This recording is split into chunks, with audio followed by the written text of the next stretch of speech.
Eu quero alertar a população brasileira e a imprensa que está acompanhando para olhar o painel e interpretar o painel sobre o que está acontecendo na Comissão de Constituição e Justiça. Isso é grave. Por que o governo está tão confortável em derrubar uma reunião da CCJ se quer fazer tramitar a PEC do ajuste de gasto? A resposta é muito simples, eles estão dando um golpe. É o governo do voo da galinha, é o chicken fly. Porque eles não vão cortar o quanto que a Janja gasta. Fizeram até um janjômetro aí para ver quanto que a Janja gasta por dia. Eles tentaram organizar a morte, o assassinato político do presidente eleito e do vice-presidente e de um ministro do Supremo. Pessoal, vídeo extremamente importante. Eu vou trazer aqui para vocês falas do deputado Ricardo Salles. Olha aí o Ricardo Salles falando sobre o tal voo da galinha deste governo do amor. Ele vai explicar essa tese dele que é bem interessante. Além do que, eu vou trazer também aqui a Júlia Zanatta, deputada que vai falar sobre o janjômetro e vai dar números impressionantes dos gastos que são feitos pela primeira-dama. Vocês vão ficar surpresos, gente. Eu tenho certeza que vai chocar todos vocês. Além do que, também a gente vai falar sobre esse assunto que é extremamente, assim, eu diria relevante para a pauta brasileira, falando do BNDES. É justamente aquele dinheiro que era emprestado para o exterior. Vocês lembram aí? Onde financiavam obras no exterior? Pois bem, a CCJ, Comissão de Constituição e Justiça, que é presidida pela excelente deputada Carol Detoni, do PL Santa Catarina, ela, colocou ali em pauta, acabaram tratando desse assunto e foi aprovada, então, uma PEC, ou seja, o governo saiu derrotado nisso, aonde o Congresso vai poder vetar empréstimos para o exterior que são realizados então por bancos públicos. Isso aí deixou a esquerda maluca, foi um debate acirrado e que eu vou trazer na sequência para vocês. Então, pessoal, já deixa o like nesse vídeo, compartilha muito. Eu sou o Rodrigo e o Debate em Foco, ele tá no ar. Mais uma vez nessa semana, o Brasil assiste à especialidade de administração pública dos governos de esquerda, em especial do PT. É o governo do voo da galinha, é o chicken fly. Aliás, podia chamar o governo daqui para frente do chicken government, porque desde os 2 primeiros mandatos do Lula, mais 1,5 mandato da Dilma, que felizmente acabou mais cedo, e este mandato novamente do presidente Lula, que francamente é um erro para a história do nosso país, promove-se um crescimento artificial em cima do gasto público, gerando um desequilíbrio brutal das contas públicas, um desequilíbrio brutal para o equilíbrio fiscal, e logo em seguida o governo é obrigado a fazer o que teve que fazer no passado, dizer que vai cortar custos para reequilibrar um desperdício, uma visão perdulária que ele próprio causou.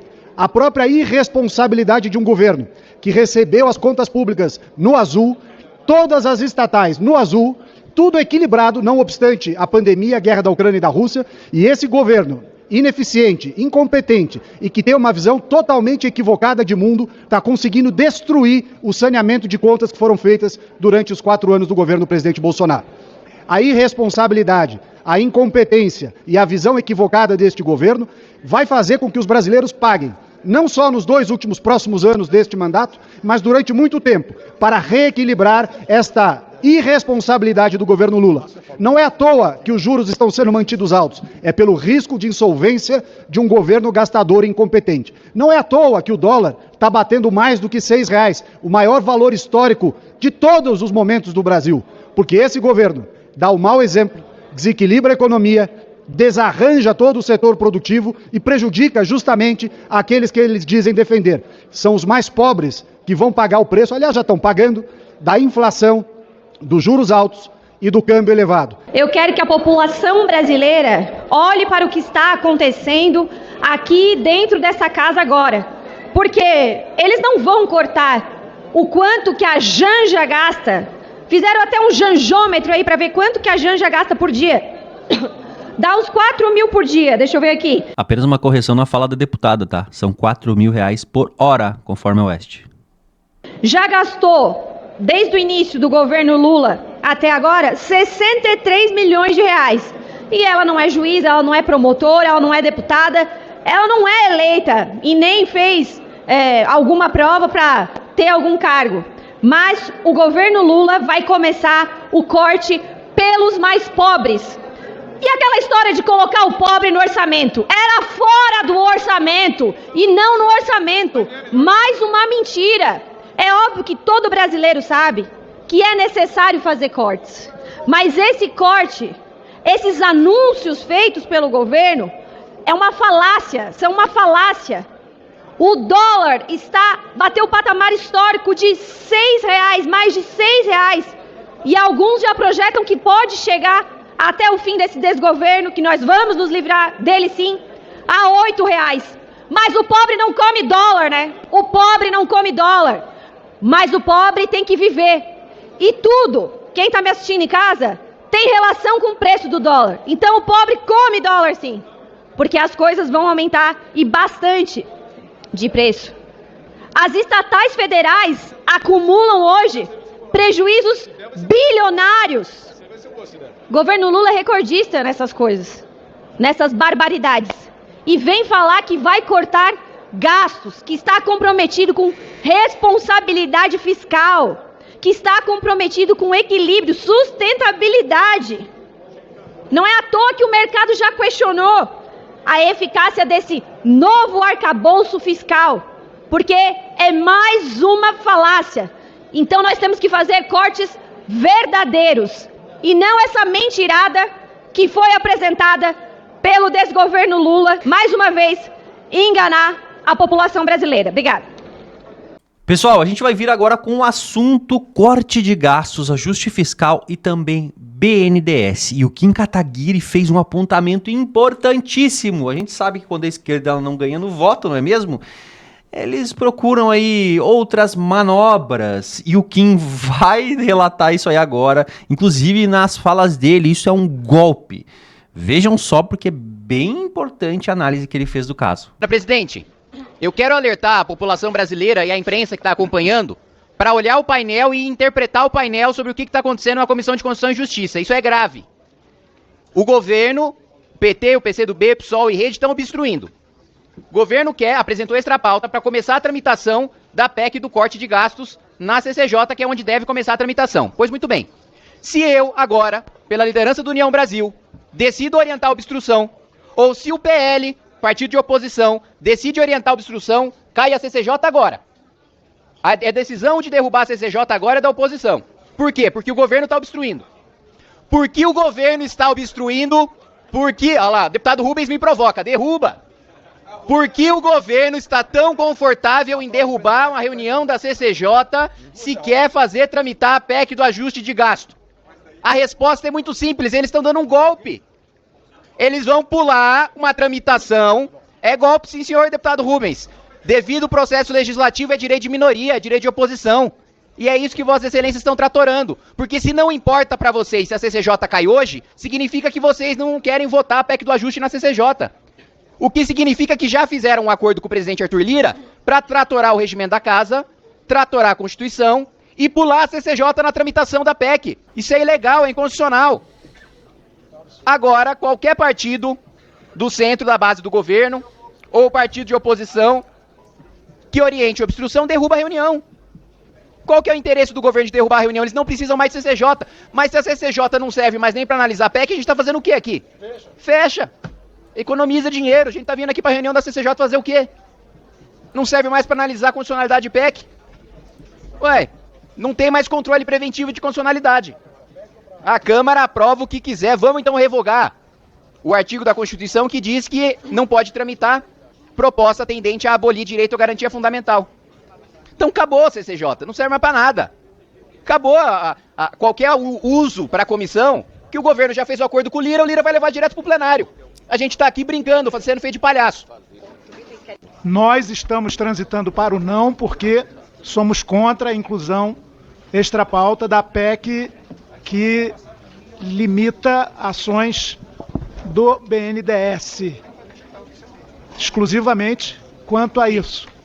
Caso, e aí trago aqui a posição do PSOL, muito definida e nítida quanto a essas propostas do governo, anunciadas depois de muito tempo, na quarta ou quinta-feira passada, e essa PEC especificamente enviada aqui para casa antes de ontem à noite, publicada ontem de manhã, nem sei se tem relator ainda, e que desde o início nós dissemos que isso atropela o processo legislativo aqui na CCJ e que íamos pedir vistas, que é nosso pequeno grande direito irrenunciável, para examinar a matéria, porque ela limita o pagamento do abono salarial, ela prorroga a desvinculação das receitas da União até 2032, ela mexe no Fundeb para pior, e ela tem um aspecto único, positivo, em tese, que é em relação aos supersalários. E talvez ainda sob exame a subsídios e subvenções. Portanto, votar hoje de afogadilho sem o exame é irresponsabilidade constitucional, até na medida em que se trata de uma PEC. É claro que essa PEC, e se houver manobra do Arthur Lira, que nunca prezou muito pelo regimento em vigor, ele tem um regimento próprio, nada lírico, aliás, aí é outro assunto e nós vamos combater em plenário. Queremos lembrar que, além dessa PEC, o governo propõe um projeto de lei que mexe no salário mínimo para limitar o seu crescimento, embora não zere esse crescimento como no governo anterior, o BPC, a Bolsa Família e um PLP, um projeto de lei complementar, que estabelece novos gatilhos no orçamento fiscal, que ao fim e ao cabo pode limitar reajustes no salário dos servidores públicos. Já a anunciada isenção do imposto de renda para quem ganha até R$5 mil, promessa de campanha de Lula, e a taxação de quem ganha mais de R$50 mil, não aparecem para botar a Adriana lá, que não tem nada a ver. frase. E já foi repelida pelos presidentes da Câmara e do Senado, dizendo que vai deixar para depois, para outro momento, para as calendas, o que é extremamente negativo. Portanto, corte para os de baixo e manutenção de privilégios para os de cima. O PSOL é contra, isso não é ajuste nem equilíbrio orçamentário, é aprofundamento da desigualdade social no Brasil. Eu estava vendo aqui uma reportagem da revista Veja, diz o seguinte: BNDES, 2 pontos. Delação de Palocci detalha esquema mundial de roubalheira do PT. Como é que era o esquema? Ele negociava quem estava tomando o empréstimo, o país, por exemplo, lá, Fidel Castro, lá em Cuba, pegava o empréstimo, o Odebrecht vai fazer. E a propina, na verdade, ficava aqui com o PT. Porque geração de emprego para o Brasil não geraria nada. Ninguém vai exportar pedreiro lá para Cuba para fazer o porto de Mariel, por exemplo.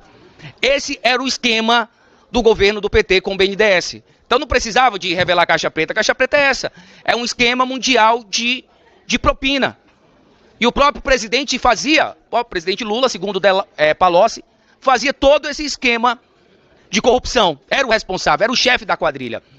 Por isso que foi preso, por isso que foi condenado em 3 instâncias. Mas para finalizar, o que nós estamos querendo aqui é fortalecer a democracia. É colocar um freio nesses rompantes perigosos, inseguros do governo Lula. Querer emprestar dinheiro para mal pagador. Continuar com possíveis esquemas, porque essas empresas estão voltando. Reuniões no próprio palácio. Eles não têm mais vergonha de nada. Eu lembro agora, recentemente, para finalizar, mais uma vez para finalizar, os integrantes da JBS, uma semana estavam no palácio. Na outra semana eles compram empresas de energia lá no meu estado, lá no Amazonas, empresas endividadas, a preço de banana. Semana depois, empresas endividadas. A outra semana, na cara dura, sai uma medida provisória do governo pagando as dívidas dessas empresas, beneficiando o pessoal, os amigos da JBS. Então, gente, só não vê quem não quer. Só não vê quem não quer. Até cego está enxergando isso. Por isso que nós precisamos votar sim essa PEC para colocar esse freio no governo Lula, para não emprestar dinheiro para países que não pagam, para que não aconteça mais esses esquemas de corrupção. E na comissão especial, nós vamos ajustar o texto para não prejudicar o bom andamento do BNDES, da parte boa que realmente faz desenvolver grandes empresas, por exemplo, como a nossa querida Embraer. Muito obrigado, presidente. Pessoal, agora a gente vai ter que vir aqui com a fala da petista Érica Cocai, que, meu senhor, é um delírio, assim, eu fico pensando, tá em uma realidade paralela, não é possível, gente. Vamos ouvir a defesa que ela faz aqui sobre essa questão do BNDES, bem como ela vai, obviamente, que atacar o ex-presidente Bolsonaro, né, pessoal? A esquerda, a extrema esquerda, não esquece do ex-presidente Bolsonaro. Vejam só o que ela vai dizer. E eles não suportam que tenhamos um governo que tem o menor desemprego dos últimos anos, que tenhamos um governo que está pontuando com um crescimento do PIB de por volta de 4%. E ali eles tiveram um crescimento médio de 1,4%. E alguns dizem, não, mas nós temos e entregamos o governo com superávit primário. É mentira.